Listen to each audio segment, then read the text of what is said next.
For the Republic, they said. A noble cause, a shield against the savagery of the wasteland and the barbarism of the Legion. They showed you posters of smiling soldiers shaking hands with grateful settlers, of gleaming rangers standing vigilant against a red-tinted horizon. They spoke of democracy, of law, of bringing the old world back from the brink, one town, one dam, one bullet at a time. They promised you a steady wage, 3 square meals a day, and a purpose that mattered. It was a good sales pitch, one of the best in the Mojave. It sounded like hope. It sounded like a future. They just never told you the price.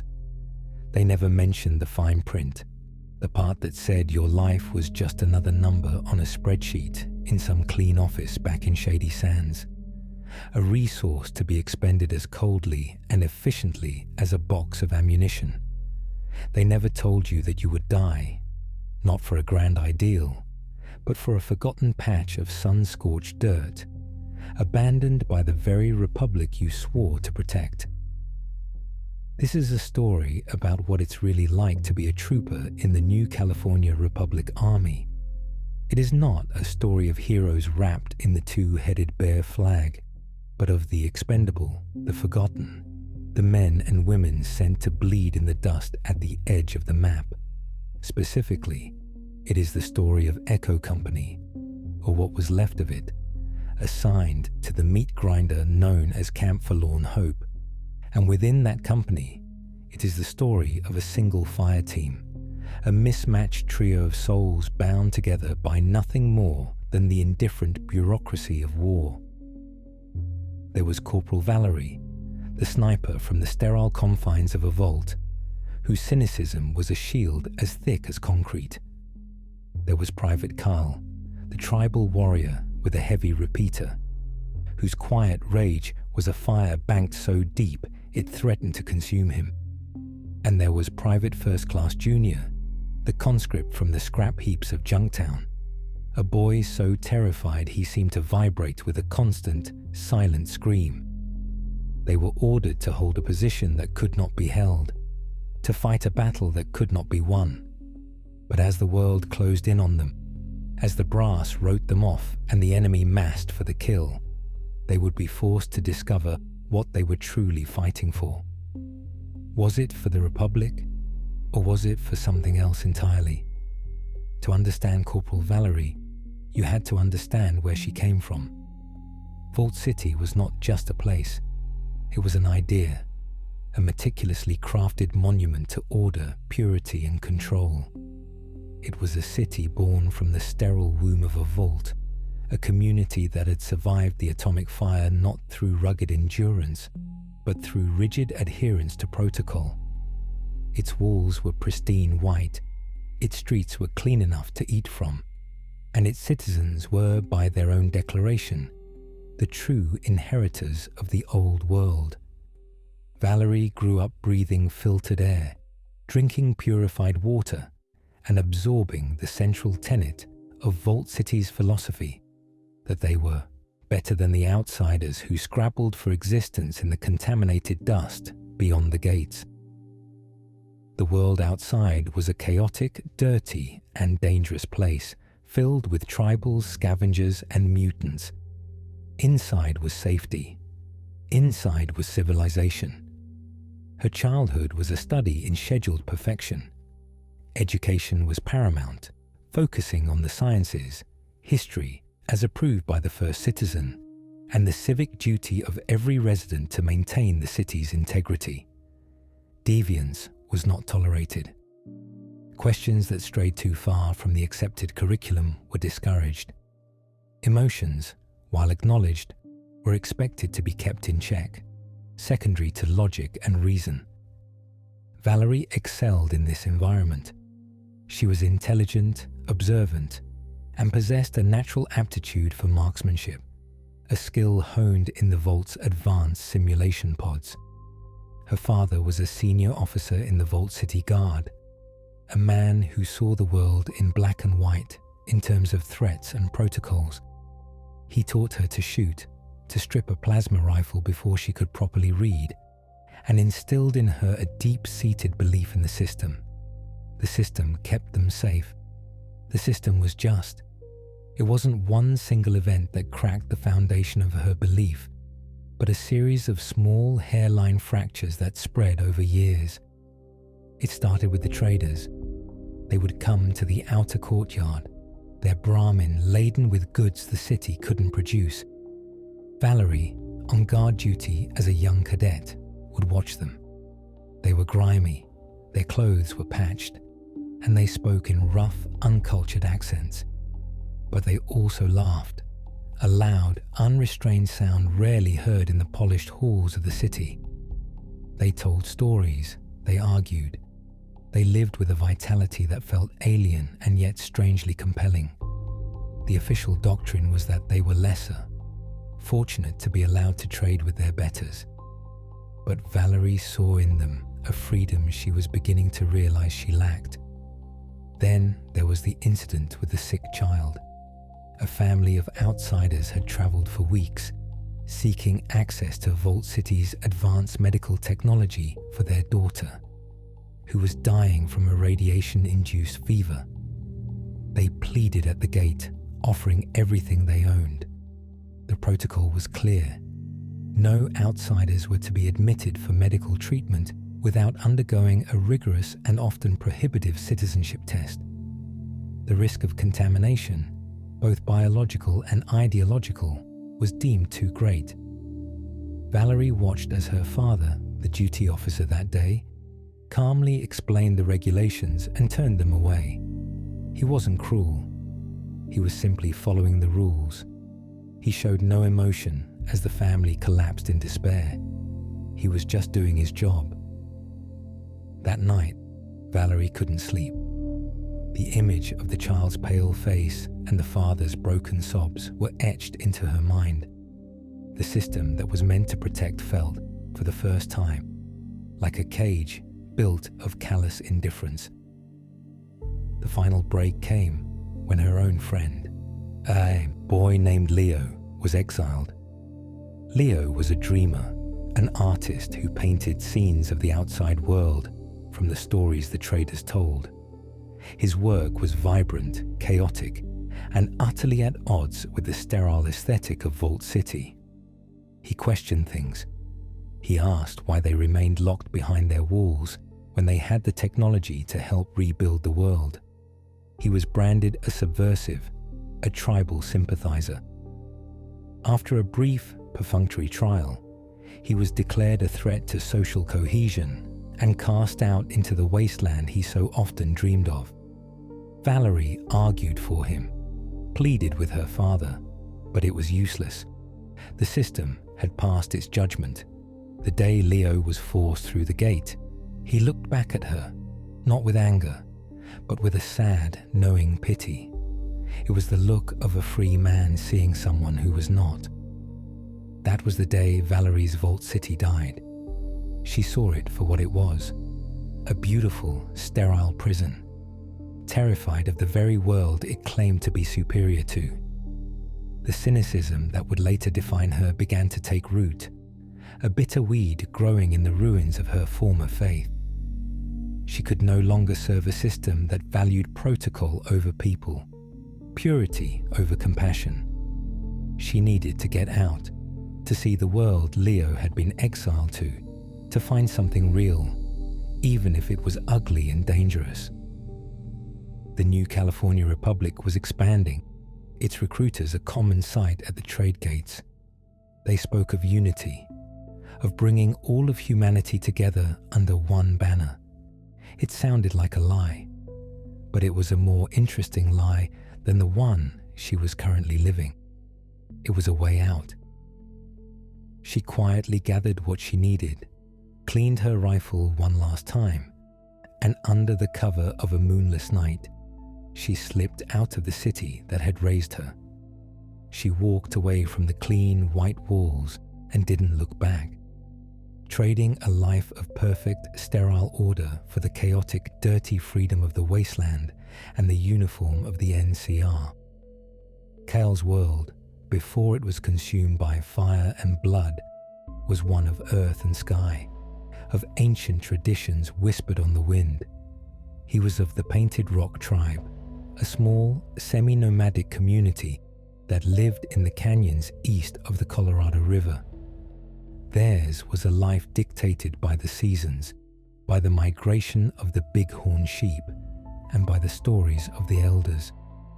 They were not savages, as the city dwellers might call them. They had a rich and complex culture, a deep understanding of the land, and a fierce loyalty to one another. Their laws were not written in books, but were carried in their hearts, passed down through generations of storytellers and shamans. Life was hard, yes, but it was also simple, and it was theirs. Cal was the son of the tribe's chieftain, a strong and quiet boy who was being groomed to one day lead his people. He learned to track, to hunt with a bow and a spear, and to read the signs of the weather in the clouds. He learned the tribe's histories, the great tales of their ancestors who had survived the great fire that had scorched the world. His mother taught him the names of the desert plants, which ones could heal and which could kill. He had a younger sister, Nita, whose laughter was like the sound of a desert stream. His life was mapped out for him. He would marry a girl from a neighboring clan. He would become chieftain, and he would guide his people as his father had before him. There was a rightness to it, a sense of belonging to something larger than himself, a chain of ancestry stretching back into the mists of time. The Legion came at dawn. They did not announce themselves with war cries, not at first. They came silently, a tide of dark figures in mismatched armor, their faces grim and unreadable. They moved with a terrifying efficiency, surrounding the camp before the sentries could raise the alarm. Kyle, who had been out checking the snares he had set the night before, saw them first from a ridge overlooking the valley. He watched in horror as the silent figures swarmed into the camp. The attack was swift, brutal, and absolute. There was no parley, no offer of surrender. There was only slaughter. He ran, his heart a frantic drum against his ribs, but he was too far away, too late. He saw his father emerge from his tent, spear in hand, and fall beneath the blades of 3 legionaries. He saw the women and children herded together, their cries of terror echoing off the canyon walls. He saw the warriors of his tribe, outnumbered and caught by surprise, fighting and dying with a desperate, hopeless courage.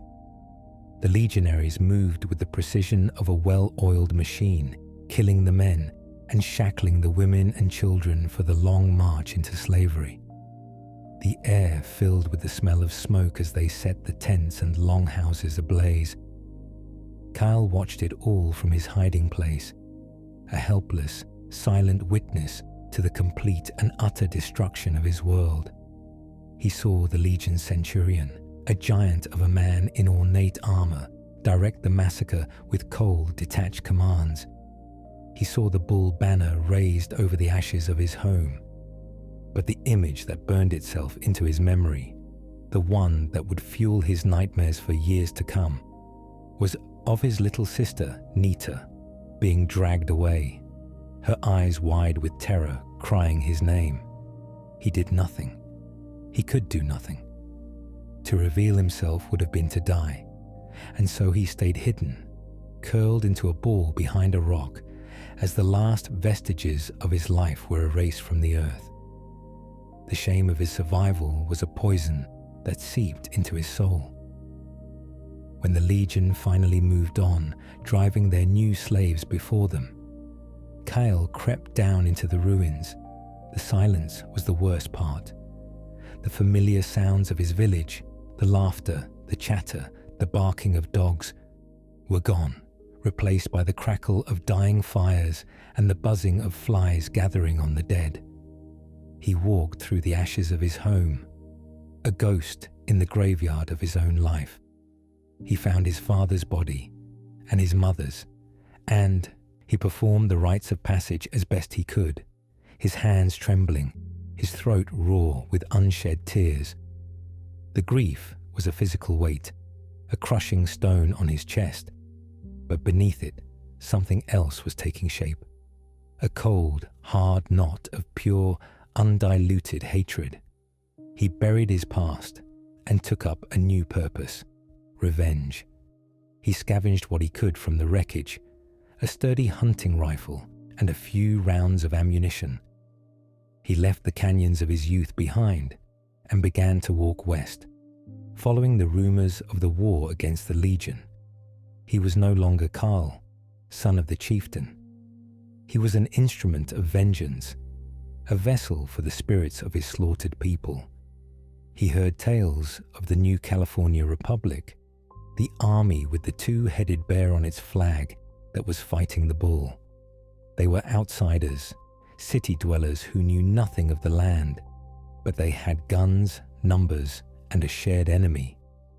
Joining them was not a choice born of patriotism or a belief in their ideals. It was a simple, pragmatic transaction. They would give him the weapons and the opportunity to kill legionaries, and he would give them his strength and his fury until either the Legion was destroyed or he was. It was the only future he could imagine. Private First Class Junior, whose real name was Arthur, was a product of Junktown. That single fact explained almost everything about him. Junktown was not a city of hope or progress. It was a sprawling, chaotic organism of rust and desperation. It was a place where people ended up, not where they started from. Built in the skeletal remains of an old-world factory complex, it was a maze of corrugated iron shacks, ramshackle fences, and streets that were little more than muddy tracks littered with refuse.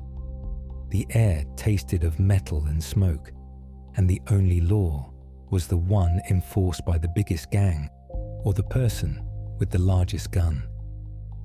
Junior grew up small and quiet in a world that favored the big and the loud. His father worked a dangerous job salvaging scrap from the ruins that surrounded the town, a profession that had already cost him 2 fingers and given him a permanent cough. His mother took in mending, her fingers raw and calloused from endless work. They lived in a one-room shack that leaked when it rained and baked like an oven in the summer sun. Their life was a constant grinding struggle for the next meal, for a handful of caps to buy clean water, for a moment's peace in a world that offered none. Junior was not a fighter. He was a gentle soul, more interested in tinkering with broken radios than in brawling in the streets.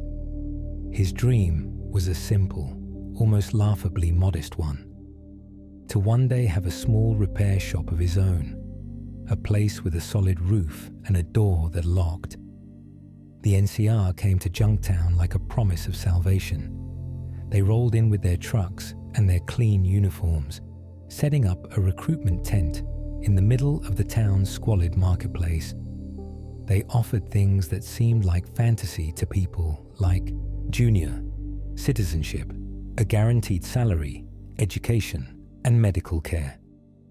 For the young men of Junktown, whose futures consisted of either back-breaking labor or a short, violent life in a gang, the army seemed like the only way out. The recruiters were slick and persuasive, painting a picture of adventure and glory, of fighting for a cause that would build a better world. They glossed over the realities of war, the mud, the fear, and the dying.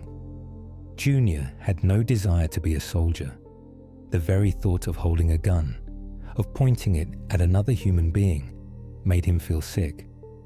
But his family was struggling more than usual. His father's cough had gotten worse, and the doctor in town demanded more caps than they could ever hope to earn. The NCR offered a signing bonus, a sum of money that could buy his father medicine and keep his family fed for months. The pressure was immense, not just from the recruiters, but from his own parents, who saw this as their son's one chance to escape the life that had trapped them. With a heavy heart and trembling hands, Junior signed the enlistment papers. He told himself it was the right thing to do, the only thing to do. The signing bonus felt like blood money in his pocket. Basic training was a waking nightmare. It was a systematic process of breaking a person down and rebuilding them into a soldier. But for Junior, it felt only like breaking. The drill sergeants were relentless, their voices a constant barrage of insults and commands. He was physically weaker than the other recruits, many of whom were farm boys or wasteland toughs. He struggled with the marches, his lungs burning, his legs aching. He was clumsy with his rifle, his hands shaking so much he could barely hit the target. He was an easy target for the other recruits, who mocked his quiet nature and his obvious fear. He spent his nights huddled in his bunk, trying to muffle his sobs, writing letters home that he would fill with lies about how well he was doing, how proud he was to be a soldier. He learned to survive, not by getting tougher, but by getting smaller. He learned to become invisible, to anticipate orders, to do exactly what he was told without drawing attention to himself. He passed his final evaluations not through skill, but through sheer, desperate persistence. He thought, or perhaps just hoped, that once he was assigned to a proper unit, things would get better. He was wrong. His posting came through. Camp Forlorn Hope, the most notorious and dangerous assignment on the entire Colorado front. It was a place where fresh recruits were sent to plug holes in the line, a place with a life expectancy measured in weeks. As he boarded the transport truck, crammed in with other pale-faced boys who looked just as terrified as he felt, the recruiter's promises of glory and a better world seemed like a cruel joke. He was just another body to be thrown at the Legion, a piece of meat for the grinder. The small, simple dream of a repair shop had never felt so far away. The mission briefing took place in a dusty, sweat-stained tent that served as the command post for their sector of Camp Forlorn Hope. Major Palatli, a man whose face was a roadmap of weariness and grim resolve, stood before a map of the region pinned to a canvas wall. The map was covered in red marks that seemed to creep closer to their position with each passing day. Echo Company, or what little remained of it after the last Legion push, stood in a loose formation, their faces grimy and shadowed in the flickering lamplight. Val, Kel, and Junior found themselves standing together, not out of camaraderie, but simply because they were the newest replacements, the odd pieces that didn't yet fit. "All right, listen up," Palatli began, his voice raspy from too much dust and too many shouted orders. He didn't waste time with pleasantries. "Intel reports a major Legion build-up across the river. We're talking cohorts, not just raiding parties. They're planning something big, and they're planning it soon. We need eyes forward, an early warning system that can't be easily bypassed." He picked up a long stick and tapped it on a small, isolated position on the map, a lonely dot several miles east of the main camp, situated on a rocky rise overlooking a wide, open wash. "This is Outpost 37, the Tooth. It's a pre-dug fortification with good sight lines. It's our tripwire." A murmur went through the assembled troopers. The Tooth was infamous. It was a suicide post, a place you got sent when the brass had already written you off.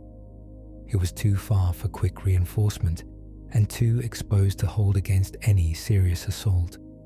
It was designed for one purpose: to die loudly enough that the main camp would have a few extra minutes to prepare. Palatli's eyes scanned the room and seemed to settle on the three of them. "I need a fire team to man it. Volunteer?" The silence in the tent was absolute, broken only by the buzzing of a fly. No one moved, no one spoke. Palatli's expression didn't change. He hadn't expected volunteers. "Fine. Corporal Valerie." Val's jaw tightened, but she just gave a curt nod. "You're senior NCO. You're in command. Take Private Cale and Private First Class Junior with you." He didn't look at Cale or Junior, just pointed them out with a stick. "You're the team." Junior felt the blood drain from his face. He wanted to say something, to protest, to explain that there had been a mistake, that he wasn't a frontline soldier, but the words caught in his throat. Carl's face remained a stone mask, but a muscle twitched in his jaw. Only Val spoke, her voice level and laced with undisguised bitterness. "With all due respect, Major, a 3-person team for the tooth. You're not sending us as an early warning, you're sending us as bait." Polatli met her gaze, his own eyes as hard as desert rock. "Your orders, Corporal, are to proceed to Outpost 37, establish a defensive position, and report any and all Legion activity. You will hold that position until relieved. Is that clear?" The words "until relieved" hung in the air, a hollow and meaningless promise that everyone in the tent understood. "It's clear, sir," Val said, her voice tight with suppressed anger. "We're being sent to die." "You're being sent to do your duty," Polatli corrected her, his tone leaving no room for argument. "You'll be resupplied with extra ammo, water, and rations for 3 days. The radio frequency is standard. Move out in 30 minutes. He turned back to his map, dismissing them completely. The briefing was over. They were just another pin on his board, one he fully expected to remove in the next 72 hours. The march to the tooth was conducted in a tense, suffocating silence. The sun beat down on them, a merciless hammer in a bleached white sky. The landscape was a monotonous panorama of cracked earth, thorny scrub brush, and distant, heat-shimmering mazes. There was no conversation. Each of them was locked in their own private world, the Major's words echoing in their minds. Val walked with a long, angry stride, her sniper rifle slung over her shoulder. Her mind was racing, cataloguing the tactical impossibilities of their situation. 3 people, a position designed to be overrun. It wasn't a military operation. It was a sacrifice. The cold, calculating logic of it reminded her of Vault City, of her father turning away the sick child.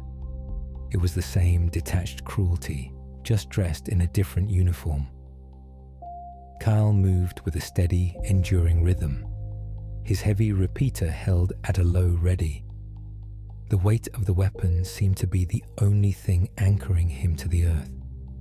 He scanned the horizon, his eyes missing nothing, but his thoughts were far away. He had come to the NCR to find a war, to find a way to strike back at the monsters who had taken everything from him. He had known he might die, had even welcomed the thought. But this felt different. Dying in a glorious charge, his veins singing with vengeance, was one thing.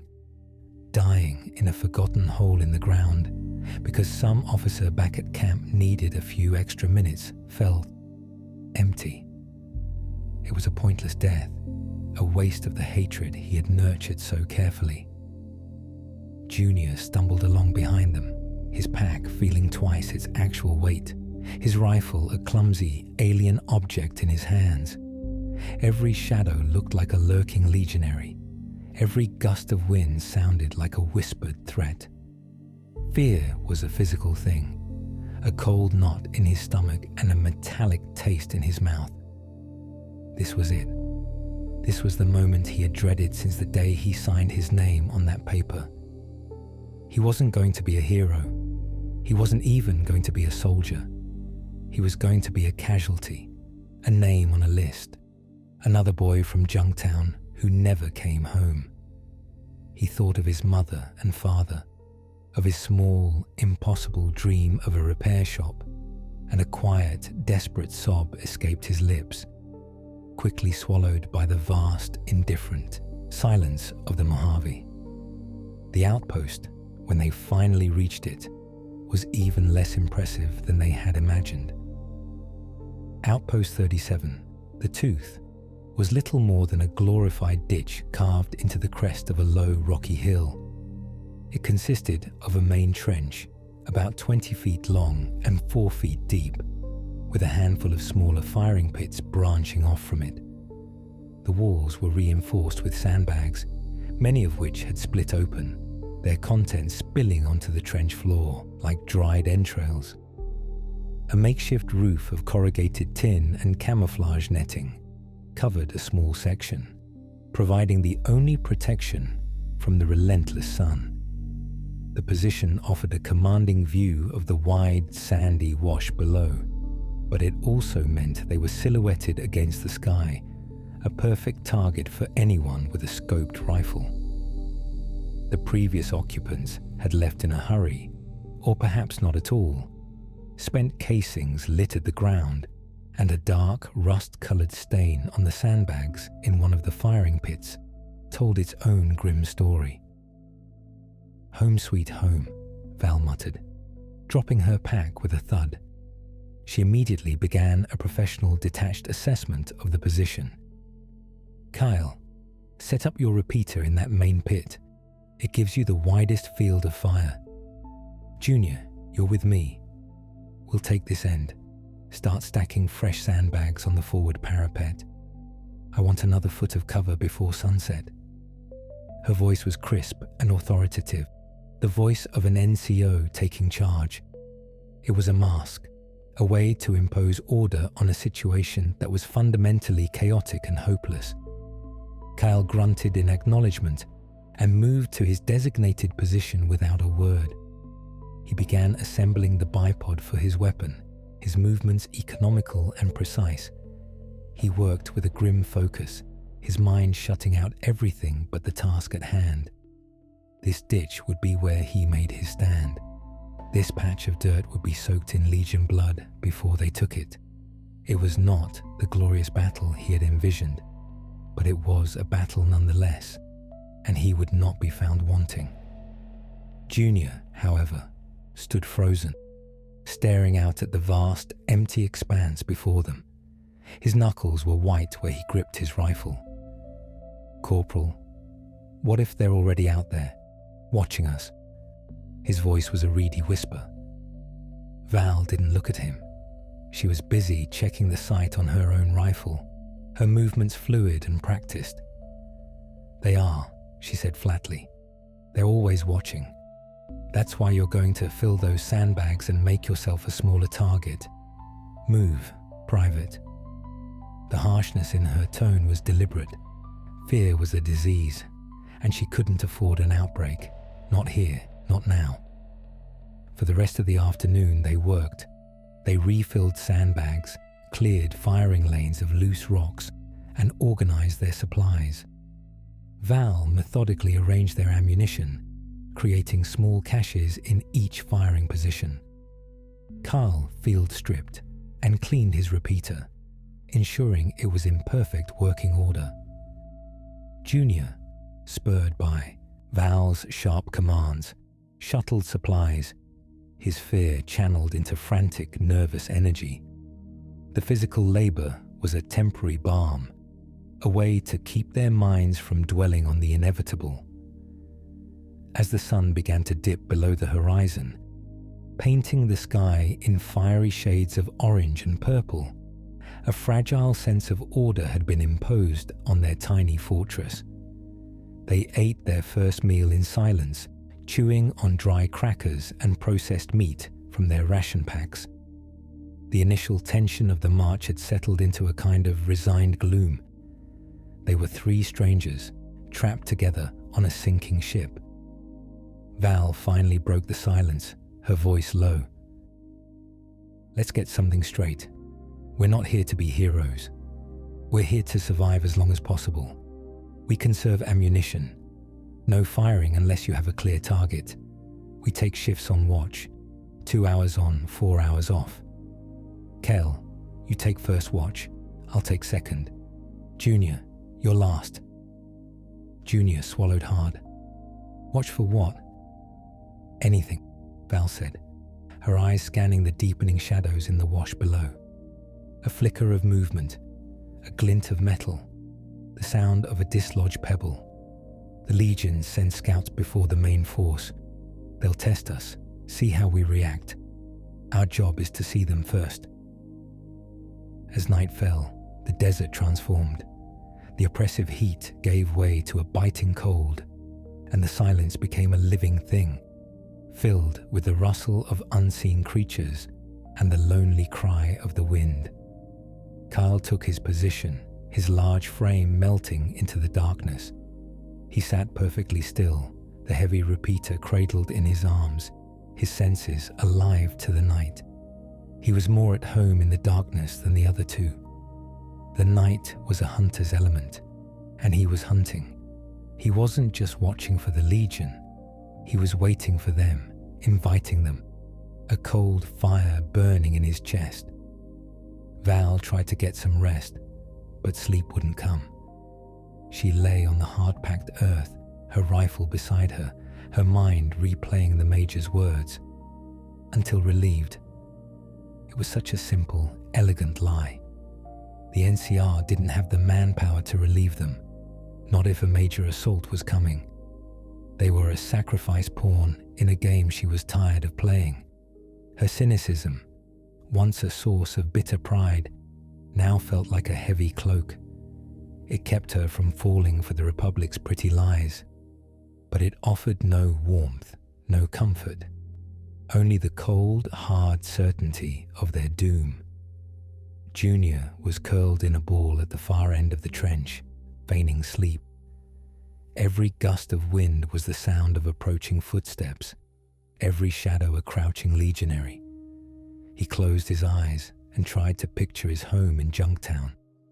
The familiar smell of rust and cooking fires, the sound of his mother humming. But the image was faint, washed out by the overwhelming reality of his fear. He was a boy who fixed radios, not a soldier. He was going to die in this ditch, thousands of miles from everything he had ever known. And the worst part was, no one would even know how scared he had been. The first contact came 2 hours into Val's watch. It wasn't a charge or a volley of fire. It was subtle. A single, dislodged rock tumbling down the far side of the wash. It was a sound that could have been caused by an animal, by the wind, by nothing at all. But it was out of place. Val's body went rigid. She didn't move, didn't even breathe. She slowly raised her rifle, the advanced scope turning the moonlit landscape into a pale green, otherworldly diorama. She scanned the area where the sound had come from, inch by inch. Nothing, just rocks and shadows. She was about to dismiss it when she saw it. A flicker of movement, a shape that was just slightly darker than the surrounding shadows. A man crawling on his belly, moving with the slow, patient grace of a predator. A Legion scout. Her heart began to pound, a steady, controlled rhythm. This was her element. In the chaos of the world, this one thing made sense. The quiet, mathematical precision of the long shot. She settled the crosshairs on the figure's center mass. She controlled her breathing, letting half of it out, holding it. The world narrowed to the space inside her scope. The man in her sights was no longer a person. He was a target, a problem to be solved. She gently squeezed the trigger. The crack of the high-caliber rifle was shockingly loud in the night silence, a sound that ripped through the fabric of the desert. For a moment, nothing happened. Then, the figure in her scope convulsed once and lay still. "Contact," she hissed into the trench. Carl was instantly awake and at his post. His repeater aimed into the darkness. Junior jolted upright, his eyes wide with terror, fumbling for his own rifle. What was it? How many? Cal's voice was a low growl. "Just one." "A scout," Val replied, her eyes still pressed to the scope. scanning for more. But there's never just one. She was right. A moment later, 2 more figures broke from cover, running in a low crouch, not towards the outpost, but away from it, back the way they had come. They had been testing the perimeter, and now they had their answer. Cal opened up with the repeater, a short, controlled burst that kicked up dust and rock chips around the fleeing scouts' feet, forcing them to dive for cover. He didn't hit them, but he had marked their position. Silence descended once more, but it was a different kind of silence now. It was heavier, charged with menace.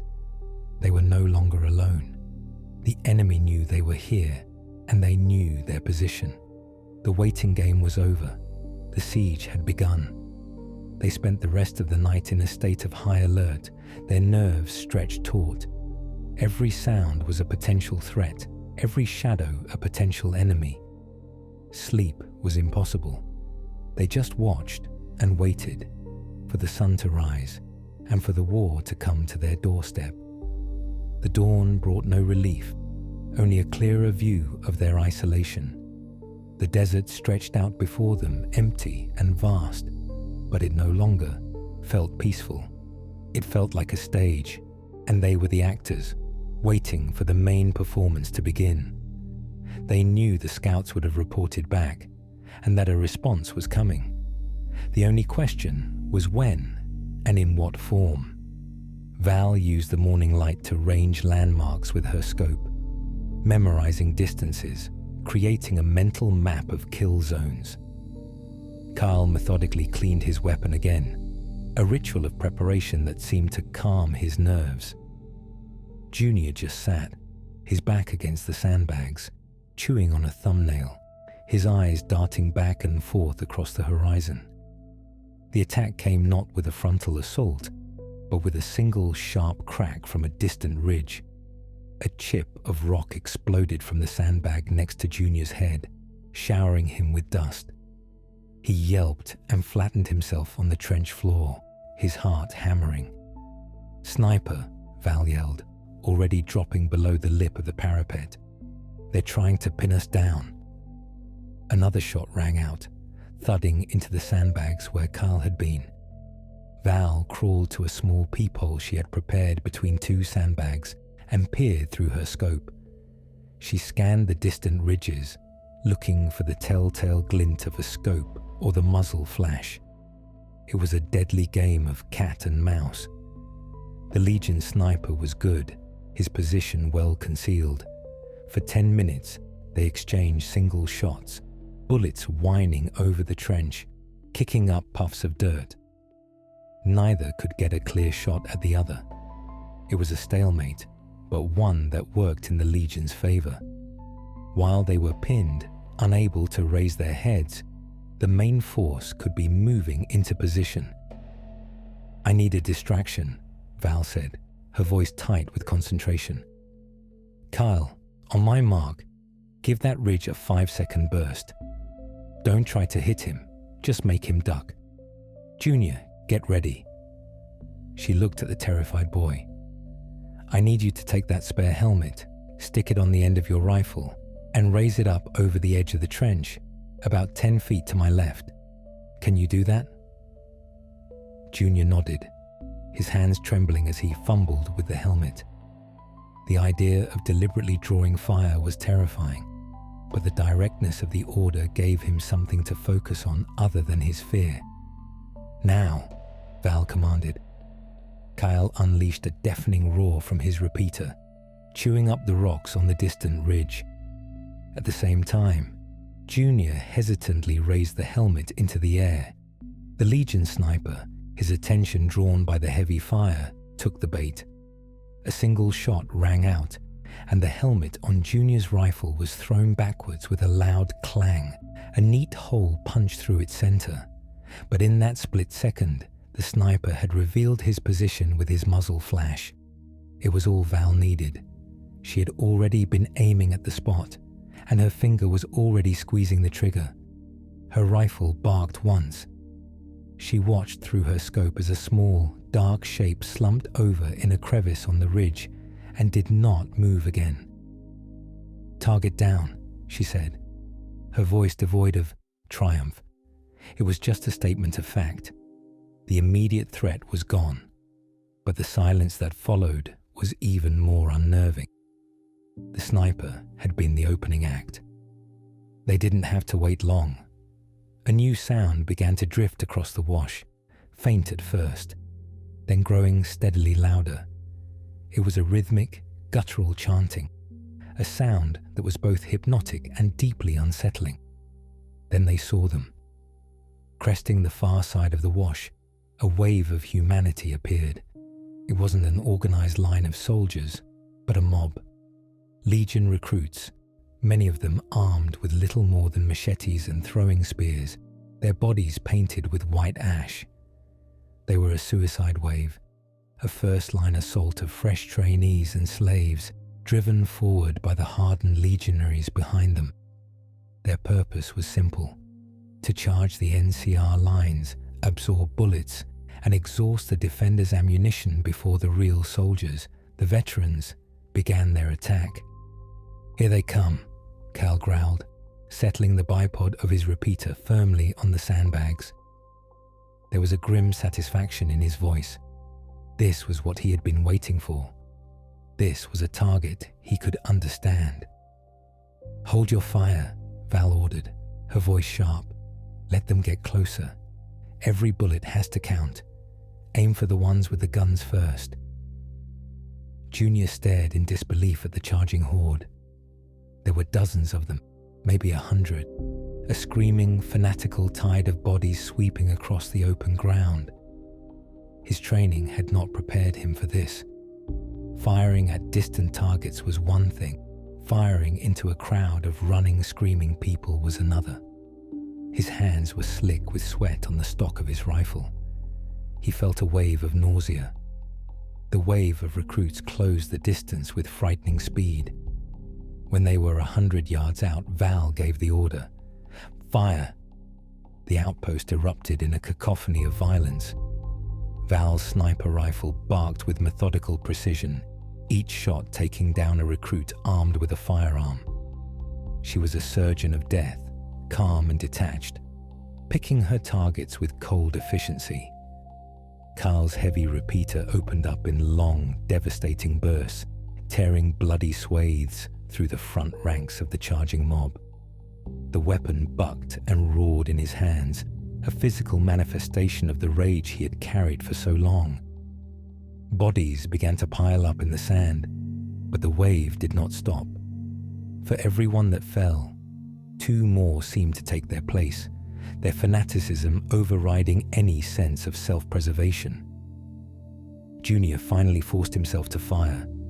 He didn't aim, not really. He just pointed his rifle over the sandbags in the direction of the enemy and pulled the trigger, his eyes squeezed shut. The recoil slammed the butt of the rifle into his shoulder, and he had no idea if he hit anything. He worked the bolt, chambered another round, and fired again and again, a terrified automaton caught in the storm. Spears began to land in and around the trench, thudding into the sandbags. A few of the fastest runners were getting close, dangerously close. One of them, a wild-eyed boy no older than Junior himself, managed to reach the base of the hill and started to scramble up the rocks. Carl swung his repeater around, but it was too close for the heavy weapon. Before he could react, Val drew her pistol and fired twice. The boy tumbled back down the slope and lay still. The assault lasted for what felt like an eternity, but was likely no more than 5 minutes. The sheer volume of fire from the outpost, particularly from Cale's repeater, finally broke the charge. The surviving recruits faltered, their momentum gone, and began to retreat in disarray, leaving behind a carpet of their own dead and wounded on the sand. The chanting faded, replaced by the cries and moans of the injured. Silence fell over the battlefield once more. The air was thick with the smell of cordite and blood. Junior was shaking uncontrollably, his rifle having clicked empty. Kyle was breathing heavily, his knuckles white where he gripped his weapon. Val was already methodically reloading her rifle's magazine, her face a pale, grim mask. They had survived the first wave, but as she looked at the carnage below and then at the dwindling piles of ammunition beside her, she knew this was just the beginning. The Legion had been testing their strength, and now they knew. They were only 3 people, and the real soldiers hadn't even shown themselves yet. The lull after the first assault was in some ways more taxing than the fight itself. The adrenaline faded, leaving behind a bone-deep exhaustion and the stark reality of their situation.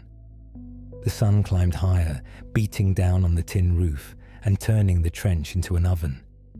The stench from the bodies in the wash below began to rise, a sweet, sickly smell that clung to the back of the throat. They had repelled the attack, but the cost was clear. Carl's ammo can for the repeater was half empty. Val was down to her last few clips of match-grade rounds for the sniper rifle. Junior had burned through almost all of his ammunition in his panicked, unaimed firing. "Water discipline," Val said, her voice raspy. "Small sips only. We don't know how long we have to make this last." She took a small sip from her own canteen, the warm, plastic-tasting water doing little to quench her thirst. She then turned her attention to the radio, a heavy, cumbersome piece of equipment tucked into a small alcove. She switched it on, dialed in the frequency for camp command, and raised the handset. "Victor 1, this is Outpost 37. Do you copy over?" The radio crackled to life, but it was only static. "Victor 1, this is 37. Report contact. Heavy casualties on enemy side. Requesting immediate support over." She repeated the call 3 times, her voice growing tighter with each attempt. Nothing. Only the hiss of an empty channel. She slammed the handset down in frustration. Damn it! Either they can't hear us or they're not listening. "Or the radio's broken," Junior offered, his voice small. "It's not broken," Val snapped, then sighed, running a hand through her grimy hair. "It's not broken. They're just not answering." The implication was clear. Command had sent them out here and had no intention of communicating further. They were on their own. The knowledge settled over them like a shroud. It was during this tense, quiet period that the first real cracks in their mismatched unit began to show. The shared danger had forced them into a temporary alliance, but their fundamental differences, the prejudices they carried with them, began to resurface. It started, as it often did, with a careless word. Junior, trying to make conversation, to fill the awful silence, looked over at Kyle. "I've never seen anyone shoot like that," he said, a note of awe in his voice. You fight like a wild animal." He meant it as a compliment, a testament to Kale's ferocity in the battle. But the word animal struck a raw nerve. Kyle, who had been methodically clearing a jam in his repeater, slowly looked up, his eyes cold. "What did you say?" Junior shrank back. I just meant you were brave.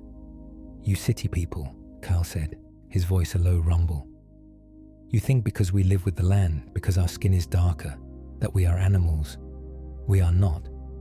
We had songs and laws and families. The Legion, they are the animals, and your republic is no better. You come, you take our land, you call us savages, and then you expect us to die for your flag." "Now hold on," Val cut in, her tone sharp and defensive. "Don't lump me in with the rest of them. I'm from Vault City. We're not city people like the rest of the NCR. We're different." Kyle let out a short, bitter laugh. "Different? Yes. You hide behind your clean walls and pretend the world doesn't exist. You think you are better than everyone, the Junkers, the tribals, the NCR. You're all the same. You look at me and you see a savage. You look at him, he gestured to Junior with the barrel of his weapon, and you see worthless scrap. You don't see people. That's not fair, Val shot back, her cynicism flaring up as a defense mechanism. I see a situation. I see 3 people in a hole with not enough bullets, surrounded by an army that wants to crucify us. I don't have time for your tribal honor or his Junktown whining. I'm trying to keep us alive. Alive for what? Kel retorted, his voice rising. To go back to a camp where they treat my people like dirt. To let you go back to your perfect, clean city that wouldn't let my sister in if she was dying at the gate. Stop it, both of you. Junior's voice was surprisingly loud, cracking with emotion. They both turned to look at him. He was on his feet, his fists clenched, tears streaming down his face. What does any of it matter? Where we're from? We're all going to die here. Don't you see that? We're already dead. And you're fighting over words. He slumped back down against the sandbags, burying his face in his hands, his shoulders shaking with sobs. The outburst shocked both Val and Carl into silence. The boy was right. Their anger, their prejudices, their pasts, none of it mattered in the face of their shared imminent doom. They were lashing out at each other because it was easier than confronting the terrifying truth of their situation. An awkward, heavy silence filled the trench. It was Val who finally broke it, her voice softer than before, stripped of its usual sarcastic edge. He's right, she said quietly. She looked at Kyle, her gaze direct. My city, it was wrong. What they did, what they are. That's why I left. It was a confession, an admission of vulnerability she would have never made under normal circumstances. Kyle just nodded, his anger receding, replaced by the familiar heavy weight of his grief. He looked at Junior, who was still crying silently. He felt a flicker of something he hadn't felt in a long time. Pity. The boy wasn't a soldier. He was a child, caught in a war he never asked for. Kyle reached into his pack, pulled out a small, intricately carved wooden bird, and held it out to Junior. My sister made this, he said, his voice rough. It is a spirit bird, to carry messages to the ancestors and to keep you safe. Junior looked up, his face streaked with dirt and tears. He hesitantly took the small carving. It was smooth and warm in his hand. He didn't understand the beliefs behind it, but he understood the gesture. It was an offering of peace, a small bridge built across the chasm of their differences. Thank you, he whispered. It wasn't a solution. It didn't make them friends, but it was a start. In the crucible of the tooth, under the shadow of death, the walls they had built around themselves were beginning to crumble.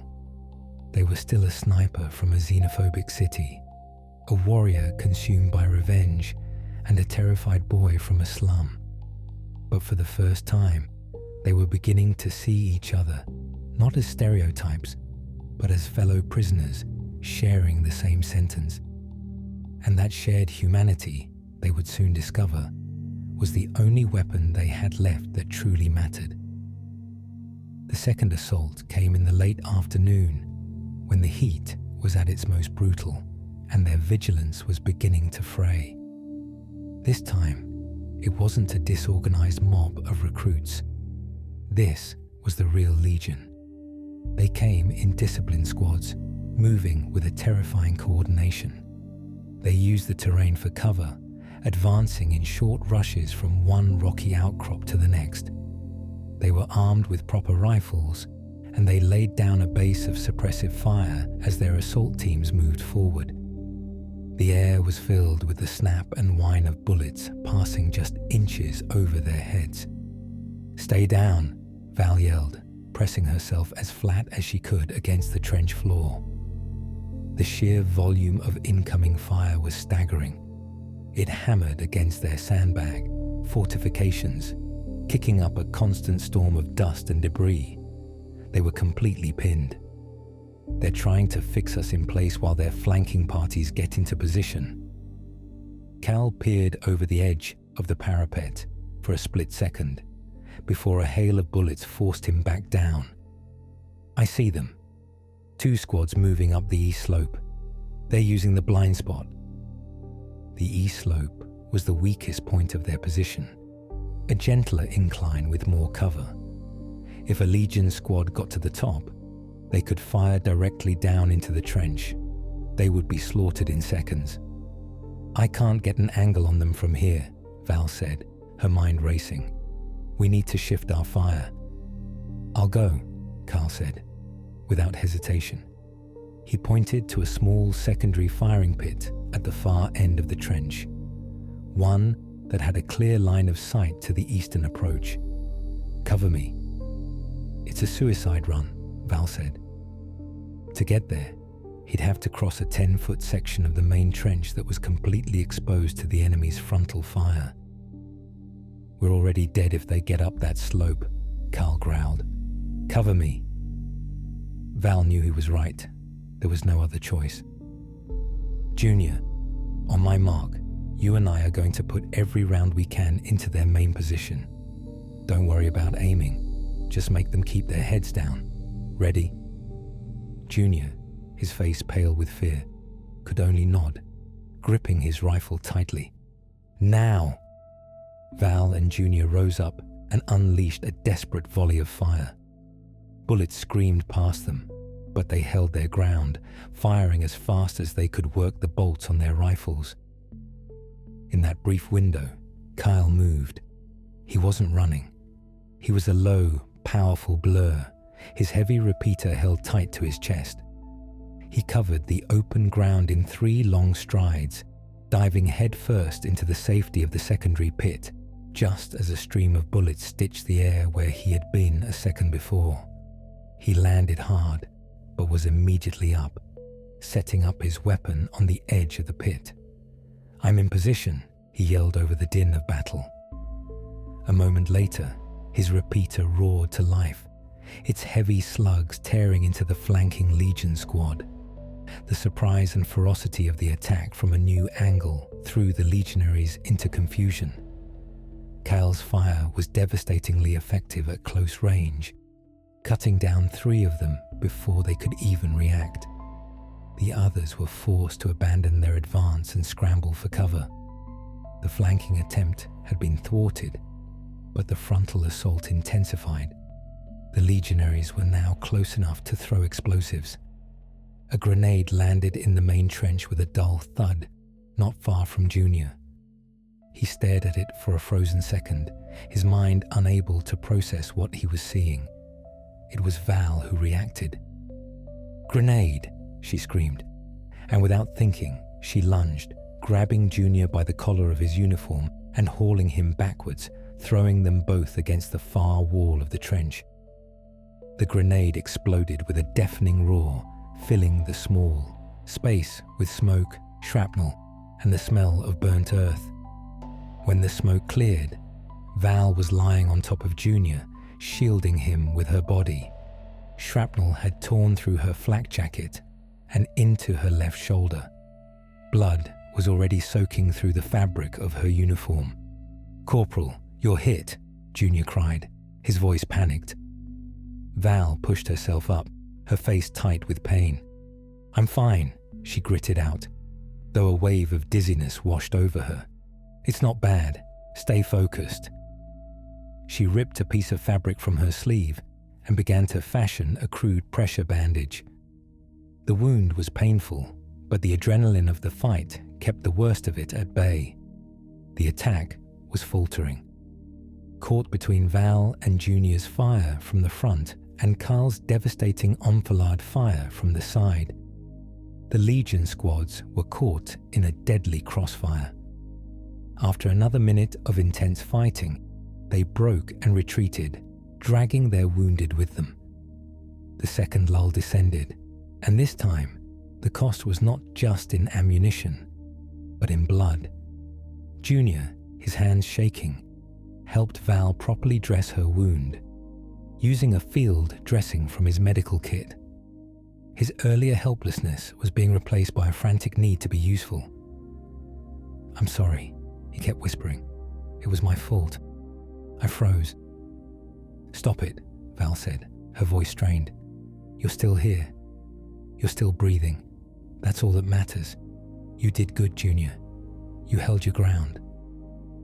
The praise, coming from the cynical corporal, was unexpected, and it seemed to steady the boy's nerves.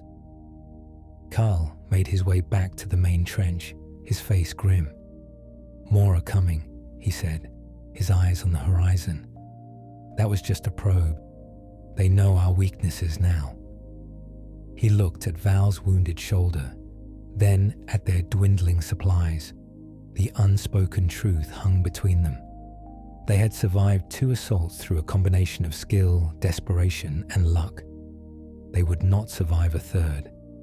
It was in this moment of shared crisis that the final barriers between them dissolved. Kyle, the tribal who distrusted all outsiders, shared his personal canteen with Val, the vault dweller, helping her wash down 2 painkillers. Val, the hardened cynic who believed in nothing but herself, showed Junior how to properly clear a rifle jam, her voice patient and steady despite her pain. And Junior, the terrified conscript, found a new resolve. He stopped thinking about survival for himself and started thinking about survival for them. He meticulously went through their remaining supplies, taking inventory. "We have 2 full canteens of water left," he reported, his voice clear and no longer trembling. "Maybe 50 rounds for the repeater, 30 for your rifle, Corporal. And I have 12 rounds for mine." The numbers were a death sentence. They all knew it. The next attack would be the last. As the sun began its slow descent, casting long, ominous shadows across the battlefield, they sat together, no longer a collection of disparate individuals, but a single, unified entity, a fire team. They had been forged in blood and fear, their prejudices burned away by the heat of battle. They had saved each other's lives, and in doing so, had created a bond stronger than any flag or ideology. They were Echo Company, Outpost 37, and they would face the end together. As dust settled, a new horror emerged from the Legion lines. It wasn't another wave of soldiers. It was a single man, walking slowly out into the open ground between the armies. He was unarmed, but he wasn't alone. He was dragging 2 figures behind him, their hands bound. They were NCR troopers, their uniforms tattered and stained. They were prisoners. The man, a hulking legionary with the markings of a prime decanus, dragged them to the middle of the wash, directly in front of Outpost 37. Then, with a cold, methodical cruelty, he forced them to their knees and one by one executed them. The sound of the shots echoed in the twilight, a clear and brutal message. This is what happens to our enemies. This will be your fate. The act was designed to break their morale, to fill them with terror and despair. And it worked. Junior turned away, vomiting into the corner of the trench. Even Val, for all her hardened cynicism, felt a cold dread seep into her bones. But for Cale, the effect was different. Watching the cold-blooded execution, he wasn't seeing 2 anonymous NCR troopers. He was seeing his father. He was seeing the warriors of his tribe. The cold knot of hatred in his gut, which had been tempered by the fight for survival, now blazed into a roaring inferno. His grief, his rage, his shame, it all coalesced into a single burning point. "They will not take us alive," he whispered, his voice a low, dangerous growl. "I will not be put in chains. I will not die on my knees." He checked the action on his repeater. 50 rounds. He would make each one a testament to his pain. He would turn this trench into his funeral pyre, and he would drag as many of his enemies down into the flames with him as he could. For Cale, the battle was no longer about survival. It was about dying the right way. The final assault began with the rising of the moon. This time, there was no subtlety, no tactical maneuvering. It was a single, overwhelming wave of hardened Legion veterans, a moving wall of iron and flesh. They advanced steadily, methodically, absorbing the sporadic fire from the outpost as if it were nothing more than an annoyance. A centurion, his ornate armor gleaming in the moonlight, walked behind them, directing the attack with hand signals, his presence a clear sign that the Legion wanted this position taken, and taken now. Val, her wounded shoulder screaming in protest, fired her rifle with a grim determination. Each shot was a carefully aimed prayer, a desperate attempt to slow the inevitable. But for every legionary she dropped, 10 more took his place. The tide was unstoppable. Carl unleashed the last of his ammunition for the repeater in one long, continuous burst of defiance, a final roar of rage against the dying of the light. The heavy weapon chewed through the front ranks, but it was like throwing stones against a tidal wave. When the gun finally fell silent, clicking empty, the legionaries were already at the base of the hill. "It's over," Val breathed, dropping her empty rifle. She drew her 10mm pistol. It had one full magazine left, 13 rounds. "This is it," Junior whispered, his own rifle useless.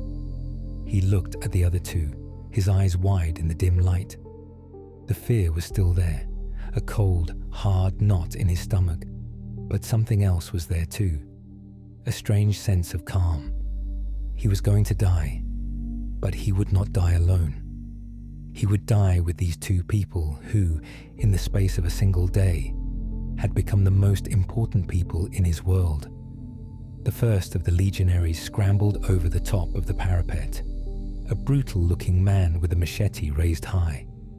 Before he could bring it down, Kyle met him.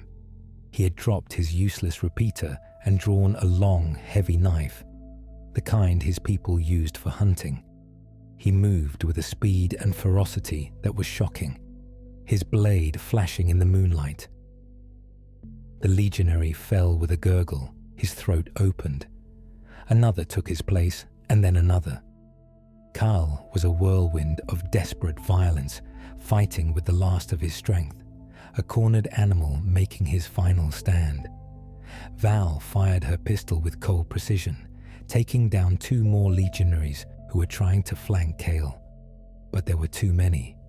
They were pouring into the trench now from all sides. A massive legionary grabbed her wounded arm, and she cried out in pain, dropping her pistol. Another raised his rifle butt to smash in her skull. Suddenly, Junior was there. With a high-pitched scream that was equal parts terror and rage, he charged forward, ramming the bayonet on the end of his empty rifle into the legionary's gut. The soldier grunted in surprise and pain, stumbling backwards, giving Val the moment she needed to kick her other attacker away and scramble for her fallen pistol. But it was hopeless. They were surrounded, overwhelmed. Kyle was finally brought down by a blow from behind, collapsing to his knees. Val was disarmed again, pinned against the wall of the trench. Junior was clubbed to the ground, his vision swimming. The legionaries stood over them, their faces grim and triumphant. The centurion himself stepped into the trench, his plumed helmet casting a long shadow. He looked down at the 3 defeated soldiers with an expression of cold contempt. This was the end. Defeat, humiliation, and then the cross. It was at this moment, at the absolute nadir of their hope, that the world exploded. A series of massive explosions rocked the Legion's rear lines. brilliant flashes of light that turned night into day, followed by the deafening roar of artillery. The ground shook, and the legionaries in the trench looked back in confusion and alarm. High explosive shells were walking their way up the wash, tearing through the Legion's reserve forces, turning their organized assault into a scene of chaos and panic. "What in the hell?" the centurion muttered, staring at the carnage. From the direction of Camp Forlorn Hope, a new sound emerged, the rumble of engines and the distinctive silhouette of NCR vertibirds appearing over the ridge, their spotlights cutting through the darkness, their Gatling lasers opening up on the disorganized Legion forces. The NCR had not forgotten them. The radio hadn't been broken, and they hadn't been ignored. The tooth had done its job. It had held the Legion long enough. It had been the anvil, and now the hammer of the NCR counterattack was falling. The centurion, realizing his position was about to be overrun, made a quick decision. He couldn't take prisoners. He raised his sidearm to execute the three of them before retreating. But as he did, a single high-velocity round slammed into his chest, throwing him backwards against the trench wall. He slid to the ground, dead before he hit the dirt. Val, Carl, and Junior looked up. Standing on the ridge above them, silhouetted against the light of the explosions, was a single figure in the iconic black armor and duster of an NCR ranger. The ranger looked down at them, gave a single, almost imperceptible nod, and then melted back into the shadows. The surviving legionaries in the trench, their commander dead and their army in full retreat, panicked. They scrambled to escape, but it was too late. NCR troopers, fresh and well armed, were now swarming up the hill, cutting them down. Within minutes, the battle for Outpost 37 was over. Medics rushed into the trench, shouting questions, applying field dressings. Val, her adrenaline finally giving out, collapsed against the sandbags, the pain in her shoulder now a white-hot agony. Carl was helped to his feet, his body bruised and battered, but his eyes were alive with a fierce, burning light. He had faced his death and survived. Junior just sat on the floor of the trench, laughing and crying at the same time, the carved wooden bird still clutched tightly in his hand. They had held the line. They had survived. Against all odds, they had actually survived. In the aftermath, they were heroes. The story of the three troopers at the tooth spread through Camp Forlorn Hope like wildfire. They had held off a force 10 times their size, buying the precious time needed for the NCR to launch a devastatingly successful counter-offensive that pushed the Legion back across the Colorado. Major Palatli himself came to the field hospital to visit them, pinning medals on their chests as they lay in their cots. He spoke of their bravery, their sacrifice, their unwavering loyalty to the Republic. Val listened to his speech with a detached, bitter irony. Loyalty. He had sent them to die, and now he was calling them heroes for failing to do so. For Carl, the victory was ashes in his mouth. He had killed legionaries, yes. He had watched them break and run, but the fire of his vengeance was not quenched. It had only been banked. He realized now that killing them one by one, or even by the dozen, would never be enough. The Legion was an idea, a sickness, and he had only treated a symptom, not the disease. The medal felt cold and meaningless in his hand. It was a bauble from the very people who had taken his ancestral lands and called his people savages. For Junior, the experience was transformative. He had faced the absolute worst of the war and had not only survived, but had found something within himself he never knew existed. He had charged a legionary to save his corporal. He had fought. The terrified boy from Junktown was gone, replaced by a quiet, solemn young man who had looked into the abyss and had not blinked. but he felt no pride, no glory, only a profound and weary sadness for the boy he had been and for the boys on the other side who had died in the sand. They were given a week of medical leave and then were reassigned. Not to the front lines, but to a quiet garrison post far behind the lines, a reward for their heroism. It should have been a relief, but it felt like a prison. The three of them, who had been forged into a single unit in the fires of Outpost 37, were now adrift. The shared purpose that had bound them together was gone, replaced by the mundane routine of garrison duty. The silences between them grew longer. They were survivors, but they didn't know how to live in the quiet world they had fought for. The breaking point came one evening in the mess hall. A newly arrived officer, drunk on cheap whiskey and self-importance, began boasting about the victory at the Colorado. He referred to the tribal auxiliaries who had fought alongside the NCR as screaming savages who were useful for soaking up bullets. Carl, who was sitting nearby, went rigid. Val saw the look in his eyes, the same look he'd had just before the final Legion assault, and knew what was about to happen. Before she could intervene, Carl was on his feet, and the officer was on the floor with a broken jaw. Cal was immediately arrested and thrown in the stockade, charged with striking a superior officer. The punishment would be severe, a dishonorable discharge at best, a long prison sentence at worst. Val and Junior visited him. He sat in the small, dark cell, his face bruised but his eyes clear. "I'm done," he said, his voice flat. "I will not fight for men who hate me. I will not die for their republic." That night, Val and Junior sat outside their barracks, looking up at the stars. The comfortable cynicism that had been Val's shield for so long was gone, leaving her feeling raw and exposed. She had thought joining the NCR was an escape from the sterile hypocrisy of Vault City, but she had just traded one flawed system for another. The NCR, for all its talk of democracy and freedom, was just as willing to use and discard people as her father had been.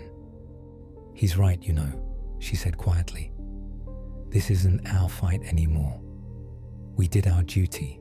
We held the line. And for what? So officers like that can get drunk and call him a savage?" Junior looked at the small wooden bird Kyle had given him, which he now carried everywhere. "What do we do?" he asked. He was no longer the terrified boy asking for orders. He was asking as an equal. Val looked towards the dark shape of the stockade, and then out towards the open desert that stretched beyond the camp's fences. A plan began to form in her mind, a dangerous and irreversible plan. "We're not heroes, Junior," she said, a small, wry smile touching her lips for the first time in a long time. "We're survivors. It's time we started acting like it." Their escape was meticulously planned and executed with the same quiet efficiency they had used to defend the Tooth. Val, using her knowledge of guard rotations and security protocols, mapped out a path. Junior, using the skills he had learned tinkering with radios back in Junktown, managed to create a device that would cause a temporary localized blackout in the section of the fence nearest the stockade. Under the cover of that darkness, Val picked the lock on Kale's cell, a skill she'd picked up in her rebellious youth in Vault City. They didn't speak. They didn't need to. They moved as one, a silent, coordinated team. They slipped out of the camp and into the vast, silent darkness of the Mojave. They were deserters now, fugitives from the very army that had just days before hailed them as heroes. They had no supplies beyond what they could carry, no destination, and no allies.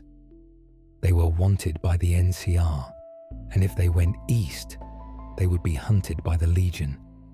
They were utterly and completely on their own. As the sun rose, they stopped on a high ridge and looked back. In the distance, they could see the smoke rising from the chimneys of the NCR camp. They were leaving behind the world of orders, of flags, of causes that demanded your life but gave nothing in return. Ahead of them lay only the harsh, unforgiving, and unknown expanse of the wasteland.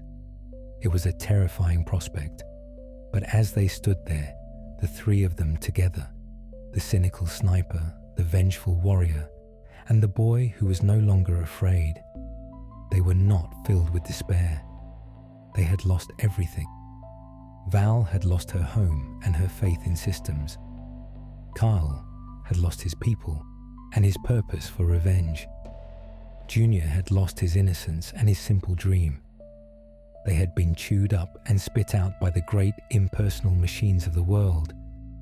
But in a bloody ditch called the Tooth, they had found something new. They had found each other. They had forged a bond not of nationality or creed, but of shared survival and mutual respect. It was a smaller, quieter kind of loyalty, but it was real. "So where to now, Corporal?" Junior asked, a hint of a smile in his voice. Val looked at him and then at Kyle. The sun was rising, casting their long shadows before them. The world was wide and dangerous, but for the first time, it was also full of possibility. "My name is Val," she said. "Just Val." She shouldered her rifle. "I don't know where we're going, but we'll get there together."